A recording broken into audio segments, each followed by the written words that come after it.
تصور کن که ساعت‌ها صرف نوشتن کردی و مطمئنی که مقالت عالیه، ولی اگزمینر به نمره 5.5 میده. این دقیقاً اتفاقیه که برای این داوطلب افتاد. اینجا اول بهت میگم که چرا نمره این رایتینگ 5.5 شده و بعد قدم به قدم بهت نشون میدم که چطور این مقاله رو از نمره 5.5 به این مقاله با نمره 9 تبدیل میکنم.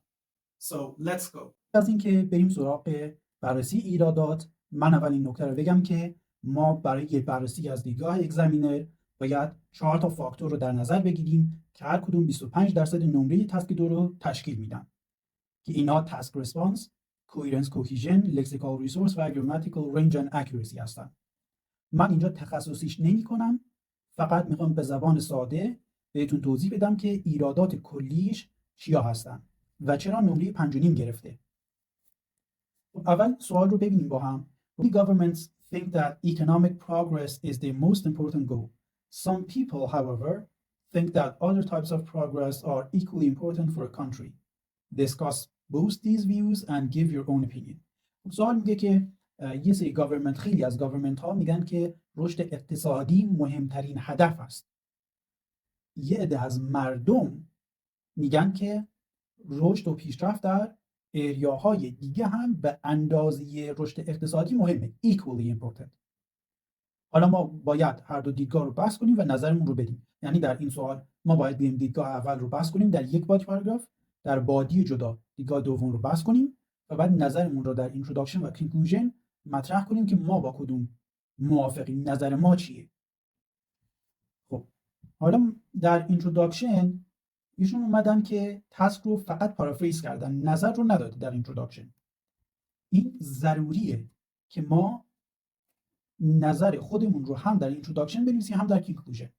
حتی خود اگزمینر در کتاب‌های کمبریج هم این کامنت ها رو میدن که باید نظر در اینتروداکشن باشه. خب پس این ایراد اول و مهمترین ایراد اینتروداکشن. حالا ایرادهای دیگه هم داره، مثلا اینجا بعد از استیبل کاما گذاشته و جمله بعدی رو ادامه داده با حرف کوچیک هم نوشته کلمه رو، در حالی که این دوتا باید جمله جدا باشن. یعنی ما بعد از استیبل باید نقطه بذاریم، بعد کلمه بعدی رو با حرف بزرگ بنویسیم و این جمله این میشه یه جمله دیگه. بعد از considering this هم ما باز کاما میخوایم. اینجا هم یه آپاستروفی بعد از countries economy میخوایم و اینجا هم subject verb agreement مشکل داره. individuals also think nothings. خب حالا بریم سراغ بادی پاراگراف اول. خب اینجا ایراد اولی که به چشم میاد اینه که تاپیک سنتنس نداره. ما باید در هر بادی پاراگراف به خواننده بگیم که موضوع این پاراگراف در مورد چیه. این کار تاپیک سنتنسه. اینجا ما تاپیک سنتنس نداریم. مستقیما گفته firstly economy plays an important role in a country's success and states with better economy can provide better facilities to their citizens. خب اینجا باز نقطه نذاشته که جمله رو تموم کنه. این یه ایراد. اینجا بعد از country's success اینجا یک جمله کامپاوند قبل از کنجاکشنش ما کاما میخوایم، ولی مهمترین نکته اینه که ما اینجا دو تا ایده اصلی داریم و هیچ کدوم رو توضیح نداده. اول گفته که economy plays an important role in a country's success. خب چطور این اتفاق میفته؟ ما چرایی و چگونگی رو باید حتما توضیح بدیم. اینجا توضیح نداده. بعد رفته سراغ یه ایده دیگه که گفته states، حالا کاری به وکابش نداریم، with better economy can provide better facilities to their citizens. خب اینجا هم منظور از facilities چیه؟ ما باید مثال بیاریم. اینجا مثال نیاورده، نه توضیح داده نه مثال آورده برای این ایده ها. بعد رفته سراغ ایده بعدی. Moreover, advancement in economy can reduce unemployment and can attract international companies to invest in a country. خب اینجا ایده‌ای که مطرح شده نیاز به یه توضیحی داره. درسته که گفته خب پیشرفت در اقتصاد باعث کاهش بیکاری میشه و درست هم هست، ولی یه توضیح کوچیکی باز اینجا نیازه برای نمره‌های 8 و 9. مثلا بنویسیم can reduce unemployment by creating jobs and فلان. اینم که گفته can attract international companies، این رو هم میشه توضیح داد. حالا از اینم میگذریم. بعد گفته in result of یا as a result of better employment opportunities the living standard of inhabitants of a country improves اینجا بازم کاما میخوایم. and it can be an outstanding asset to bring stability in a country. خب باز اینجا یه مقدار سعی کرده اینا رو توضیح بده. این ایده نسبت به قبلی‌ها بهتره. بعد اومده مثال زده ولی مثالش کاملا بی ربطه. ما اینجا در مورد چی صحبت میکنیم؟ living standards. و گفتیم خب این وقتی موقعیت‌های شغلی زیاد میشن در نتیجه پیشرفت اقتصادی، living standard میره بالاتر، بهتر میشه. بعد اینجا ببینید چی گفته؟ گفته United States had strongest economy in the world. با غلطاش کاری نداریم. And they considered as superpower of the world at the moment. خب این الان به چی ربط داره که اقتصاد کشور آمریکا قوی بود و الان اینا یه سوپر پاورن؟ چه به living standard of inhabitants ربط داره؟ حداقلش اینه اگر بخوایم ربطش رو مشخص کنیم باید توضیح بدیم براش. بنابراین مثالی هم که آورده کاملا رلوونت نیست به چیزی قبلی که گفته، ایده قبلی که آورده. حالا غلطایی هم داریم، مثلا دی رو دی strongest دی رو جا انداخته، کاماشو نذاشته، tense confusion داره، یه جا گفته had strongest یعنی مال قبلا بوده، یه جا میگه الان سوپر پاورن، توی بعدش میگه considered as super power at the moment. یا asset رو اشتباه نوشته، unemployment رو اشتباه نوشته، اینجا کاما رو نذاشته. خب در کنار این اشتباهاتی که داره، مهمترین نکتهش اینه که یه سری از ایده‌های اصلی رو اصلا توضیح نداده، یکی رو سعی کرده توضیح بده ولی مثالی که براش نوشته بی ربطه. خب بریم سراغ بادی دوم. توی این بادی پاراگراف هم ما تاپیک سنتنس نداریم. سعی کرده یه چیزی شبیه تاپیک سنتنس بنویسه ولی بیشتر شبیه یک مین آیدیا است تاپیک سنتنس و خیلی هم طولانیه. گفته on the other hand being advanced in other fields is also important such as. خب اینجا بازم ما کلی مشکل میبینیم. اولا اینکه این such as باید بیاد بعد از fields. مثال از چی میزنیم؟ داریم میگی توی فیلد های دیگه پیشرفت مهمه. خب باید بگیم such as رو بیاری بعد از fields. بعدش هم ما اصلا در نظر اینو نگیریم، گفتی دیپلماسی توی اینترنشنال و domestic level. خب بعد از این باید بیای هر کدوم از اینا رو توضیح بدی. یعنی انتظاری که الان خواننده داره اینه که ادامه پاراگراف در مورد دیپلماسی در مقطع بین المللی و دمستیک باشه. خب ولی به جای این که بیاد اینا رو توضیح بده رفته سراغ یه ایده دیگه. furthermore progress in technology and science are equally important. دو تا ایده دیگه داده، تکنولوژی و ساینس. خب بعدش گفته such as. این الان دقیقاً مثال چیه؟ معلوم نیست این مثال چیه. such as working on projects like transport and launching space projects to progress scientific universe. بعد دوباره مثال زده for example. یعنی ما یه مثال داشتیم، یه مثال دیگه برای اون مثال زده. بعد مهمترین نکتهش هم اینه که این مثالی که اینجا زده اصلا relevant نیست به بحث ما. India had a moon mission. بعدش هم گفته this revolution from a third world country باید باشه. hooked audience over the world. این اصلا به چی ربط داره؟ اینم مشخص نیست. توضیح هم که ادامه داده ادامه همین مثاله. یعنی این همه مثال رو ادامه داده که اصلا مرتبط نیست. بعدش هم اومده گفته likewise. خب این likewise یعنی چی؟ اینجا اصلا لینکر غلطیه. از اینم بگذریم، یک ایده جدید داده که countries who have conflicts with other countries should also focus on their defense sectors.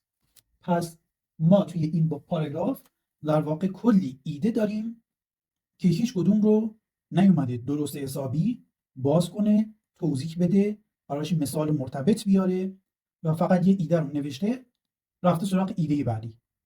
چند جا مثال سعی کرده بیاره یا توضیحاتی که بی ربط هستن. این ویژگی تاسک ریسپانس بند 5 میگه چیزایی که می‌نویسه مین آیه‌هاش رو توضیح نداده و چیزایی بی ربط نوشته. حالا میریم سراغ کانکلوژن. اینجا جایی هست که ما باید نکاتی که گفتیم رو خلاصه کنیم و نظرمون رو دوباره بنویسیم. خب اینجا اومده گفته که in conclusion economy is the backbone of a country. So a country یا countries should prioritize its compared to any other field. But focus on other sectors can bring more stability. خب ببینید بعدش هم گفته in my opinion a balanced approach would be more beneficial. خب اینجا ما کلی تناقض داریم. اولا که گفته اقتصاد باید اینجا ببینید prioritize بشه، در اولویت قرار بگیره. در ادامه همین جمله گفته focus on other sectors can bring more stability. و در جمله بعدی گفته balanced approach میخوایم. تناقض رو میبینید؟ اول میگه اقتصاد باید در اولویت قرار بگیره، بعدش میگه که تمرکز روی بقیه اریاها میتونه استابیلیتی بیشتری رو بیاره که این خودش در تناقض با هم، و بعدش هم میگه balanced approach میخوایم. خب اگر میخواید بالانس، نظرت اینه که یه بالانس اپروچ مورد نیاز اینجا، پس چرا میگی اقتصاد در اولویت قرار بگیره؟ حالا ایرادات دیگه هم داره که مثلا این آرتیکل ها رو جا انداخته، اینجا پانکچویشن ها رو نذاشته و توی بادی پاراگراف دوم من اشاره نکردم. خب فردرمور اشتباه نوشته، اصلا اشتباه، اون لینک اونجا اشتباهه، چون اون جایی هست که ما باید اون ایده رو توضیح میدادیم، این سری اومده سراغ یه ایده دیگه. بعد لایکواز رو داریم و اینجا پانکچویشنش غلطه، ساینتیفیک رو اینجا اشتباه نوشته، لانچ رو اینجا اشتباه نوشته، بیکام succeeded نوشته که غلطه بازم، و کلی اشتباه گرامری و لغوی داره. و در نهایت میبینید این به خاطر اینکه ایده هاش رو خوب توضیح نداده، یعنی در واقع اصلا توضیح نداده، نمره تاسک ریسپانس 5 میگیره و خیلی نظرش هم کانترادیکتوری هست. توی کوهرنس کوهیژن اوورال پروگرشن رو داره. مشخصه که به صورت کلی اینتروداکشن داریم، دو تا بادی پاراگراف، توی هر بادی مثلا در مورد چی صحبت کرده و یک اینکلوژن داریم که اینجا نمره 6 رو میتونه بگیره، چون در نمره 6 میگه که بعضی از لینکرها رو غلط استفاده میکنه اوکی هست و بعضی جاها ارتباط بین جملات مکانیکی اوکیه برای بند 6. لغتش خوبه، منتها غلط‌های لغوی در ورد چویس و اسپلینگ زیادی داره، برای همین لغتش در بهترین حالت 6 گرفته. و گرامر هم که دیدید، یعنی پانکچویشن ها رو اصلا رعایت نکرده، بعضی جاها جملات خیلی طولانی هستن و خواننده رو به دردسر میندازه که بعد دوباره برگردین جملات رو بخونه ببینید جمله چی گفته، آرتیکل ها رو نذاشته و خیلی چیزای دیگه. بنابراین گرامر هم به همین دلیل بند 5 رو گرفته و در کل نمره این رایتینگ میشه 5.5. حالا بریم سراغ قسمت دوم ویدیو و میخوام بهت نشون بدم چطور این نوشته رو تبدیل به یه مقاله بند 9 میکنم به صورت قدم به قدم. اول در اینتروداکشن خب ایرادات پانکچویشن اینا رو حل میکنم. بعد چون نظرش گفته بالانس اپروچ، بالانس اپروچ یعنی دیدگاه دوم دیگه، دیدگاه دوم گفته همشون ایکولی ایمپورتنتن. خب بالانس اپروچ هم یعنی همین دیگه، بنابراین این یعنی همون دیدگاه دوم. بنابراین میام تاسک رو همون جوری که پارافریز کرده میذارم، فقط ایرادات رو برطرف میکنم و اینجا این رو اضافه میکنم، میگم in contrast some individuals including me، خودم رو میندازم این بین، چون نظر منم با این دیدگاه دوم یکی هست. بعد این also رو اینجا خط میزنم، some individuals including me think development in other اون sectors رو خط میزنم میکنم areas is also رو هم خط میزنم میکنم equally important، چون این دیدگاه میگه equally important هست. و با این کار ساده من الان نظرم رو هم در اینتروداکشن بیان کردم و ایرادات رو هم برطرف کردم. حالا بریم سراغ بادی پاراگراف اول. این کاری که اینجا انجام میدم اینه که یه تاپیک سنتنس اضافه میکنم، میگم economic progress could be prioritized for different reasons. بعد از اینکه این تاپیک سنتنس رو اضافه کردم، من سراغ اون مین آیدی اول خودش رو میذارم. Firstly, economy plays an important role in a country's success.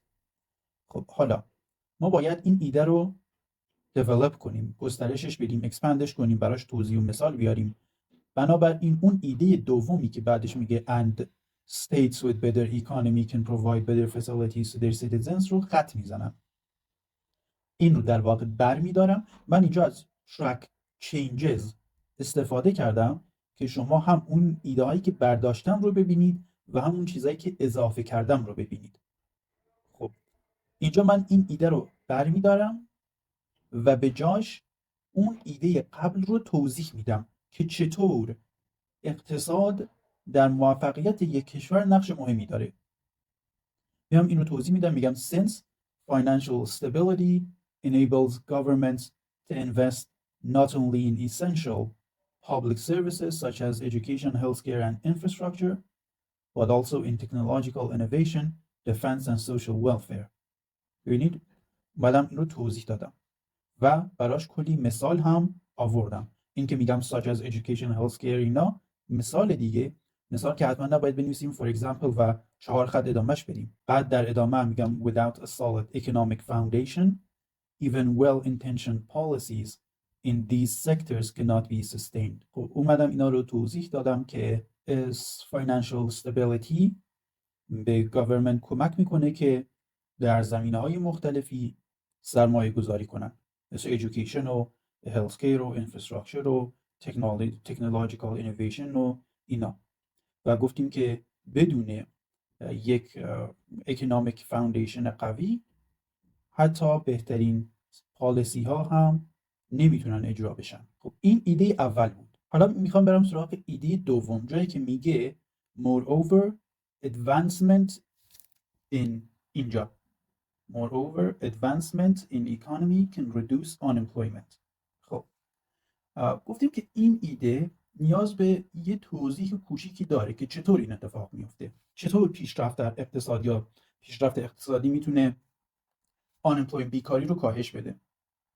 خب میگم by generating new industries and business opportunities. بعدش گفته and can attract international companies to invest in a country. بعد باید بیام توضیحش بدم و چیزی که من اینجا اضافه کردم توضیحه. اون ادامه این ایده رو خط زدم با مثالش، این رو برداشتم چون مثالش بی ربط بود و در ادامه هم خوب توضیح داده نشده بود. در مورد لیوینگ استاندارد صحبت کرده بود اینجا ولی این ایده خوب توضیح داده نشده بود. بنابراین من میام توضیحات رو بهتر و کاملتر می‌نویسم که چطور لیوینگ استانداردز بهبود پیدا میکنه. خب میگم as more people gain access to secure jobs and higher incomes, they can improve their living standards and move upward socially. At the same time, continuous economic activity supported by global investors fosters confidence in the country's future, giving citizens a stronger sense of economic and social security. پس ما الان ایده دومم اومدیم بهش یه سری توضیحات اضافه کردیم و این رو گسترشش دادیم. حالا ما اینجا یه تاپیک سنتنس داریم، 2 تا ایده اصلی داریم و هر کدوم از این ایده ها رو خیلی خوب توضیح دادیم. ما میتونیم یک اینکلودینگ سنتنس هم اضافه کنیم اینجا. حالا خودش اضافه نکرده ما هم اینو فعلا ولش میکنیم، کاری بهش نداریم، میریم سراغ بادی پاراگراف دوم. خب این ویدیوی تسک 2 رو هم ببین که برای یکی از چالش برانگیزترین و سخت‌ترین سوالات اخیر رایتینگ تسک 2 قدم به قدم یک مقاله بند 9 می‌نویسم. بادی دوم که کلی مشکل داشت. اول میام تاپیک سنتنس رو اصلاح میکنم.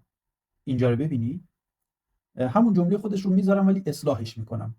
میگم on the other hand being advanced in other fields is also رو خط میذارم، میگم equally important چون دیدگاه دوم میگه به اندازه اقتصاد مهمه، equally important. بعد اینو اضافه میکنم for a nation's overall well-being. دیگه بقیهش رو خط میزنم، such as اینا رو خط میزنم، نیازی نیست. حالا این در ادامه اومده در مورد تکنولوژی و ساینس این دوتا رو مطرح کرده ولی توضیح نداده و یه سری چیزای بی ربطی نوشته بود.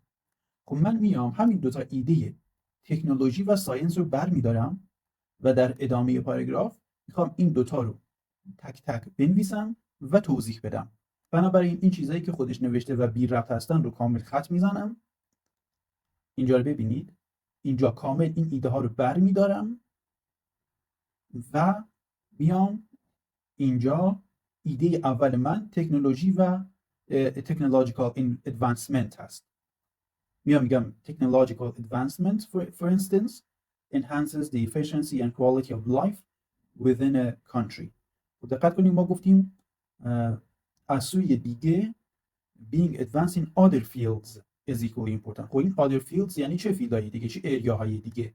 میگیم technological advancement for instance، مثلا توی تکنولوژی. خب حالا میام این ایده رو توضیحش میدم چطور پیشرفت در تکنولوژی افیشنسی و کوالیتی زندگی رو افزایش میده. در ادامه میگم improvements in digital infrastructure, automation and artificial intelligence can make industries more productive, make services such as education more accessible and reliable, and enable citizens to enjoy faster communication, all of which contribute to overall societal well-being.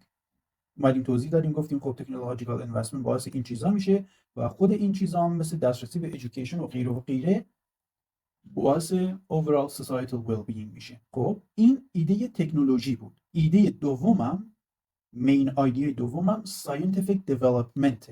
Scientific development as another example expands a nation's capacity for innovation and problem solving.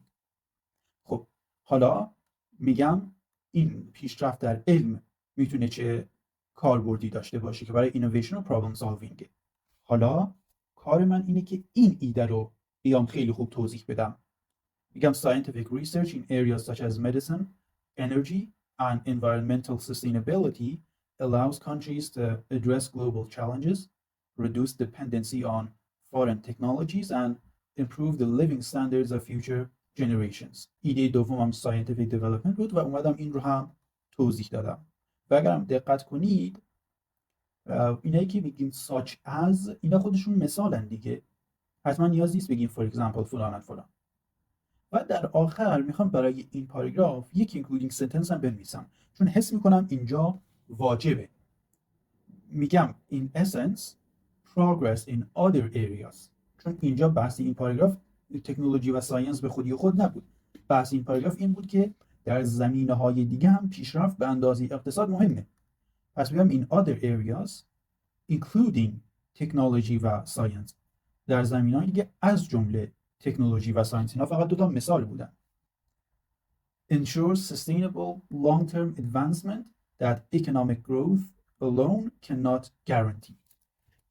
و گفتم که در کل پیشرفت در زمینه‌های دیگه از جمله تکنولوژی و ساینس باعث پیشرفت دراز مدت میشه که رشد اقتصادی به تنهایی نمیتونه تضمین کنه. پس توی این پاراگراف هم ما یه تاپیک سنتنس داشتیم، دو تا مین آیدیا، یکی تکنولوژی یکی ساینس، و هر کدوم رو خیلی خوب توضیح دادیم و براش مثال زدیم و ساپورتش کردیم. حالا بریم سراغ کنکلوژن. توی کنکلوژن ما تناقض داشتیم. اولش گفته بود که پیشرفت اقتصادی باید پرایورتایز بشه، بعدش گفته بود نظرم اینه که یه بالانس اپروچ می‌خوایم و گفتیم اینا در تناقضن. بنابراین من میام اول این نکات رو که من گفتم در بادی پاراگراف ها رو خلاصه میکنم. میگم in conclusion while economic growth undeniably plays a vital role in nation's prosperity, other forms of progress, particularly technological and scientific, are equally essential for sustainable development. خلاصه چیزایی که در بادی پاراگراف ها گفتیم که در حالی که اقتصاد نقش مهمی داره، پیشرفت در بقیه زمینه‌ها هم از جمله تکنولوژی و ساینس به اندازه اقتصاد مهمن. خب حالا نظرم رو میگم. Therefore, I believe governments should not focus solely on economic indicators, but should also invest in other areas to achieve a more balanced and holistic form of national progress. و اینجا نتیجه گیری کردم که در نتیجه نظر من اینه که دولت ها نباید فقط روی اقتصاد تمرکز کنند، بلکه باید در بقیه زمینه ها هم سرمایه گذاری کنند تا به یه پیشرفت در همه زمینه ها برسند و پیشرفتشون با هم برابر باشه در همه زمینه ها. پس در کانکلوژن هم من نکات رو خلاصه کردم و نظرم رو دادم. حالا بنابراین این تاسک ریسپانسی که اینجا 5 شده بود میشه 9، کوهیرنس کوهیژن هم اصلاح میشه، LR هم اصلاح میشه، GRA هم اصلاح میشه، چون ما در زمینه کوهیرنس کوهیژن اون اشکالات رو برطرف کردیم و در زمینه LR هم اشتباهات لغوی رو برطرف کردیم و کلی لغت جدید بهش اضافه کردیم. مثل همینجا توی همین کانکلوژن اکونومیک ایندیکیتورز رو داریم و هلستیک داریم و خیلی مثالای دیگه توی بادی پاراگراف ها یا همینجا nations prosperity رو داریم و undeniably plays a vital role هم داریم. توی گرامر هم اشتباهات پانکچویشن رو برطرف کردیم، اشتباهات گرامری برطرف شد و مهمتر از اون یک رنج گسترده تری رو از ساختارهای مختلف رو از جمله کامپلکس ها استفاده کردیم. بنابراین این اسه‌ای که بند 5.5 بود رو به یه اسه بند 9 تبدیل کردیم. اوکی، خب حالا نظرش رو توی کامنت ها بهم بگو. این پلیلیست تاسک 2 رو هم حتما چک کن و این پلیلیست تاسک 1 که دیدت رو کاملا به رایتینگ تاسک 1 تغییر میده. اگرم این ویدیو برات مفید بود حتما لایک کن و کانال رو سابسکرایب کن که ویدیوهای بعدی رو از دست ندی. Take care and I'll see you in the next one.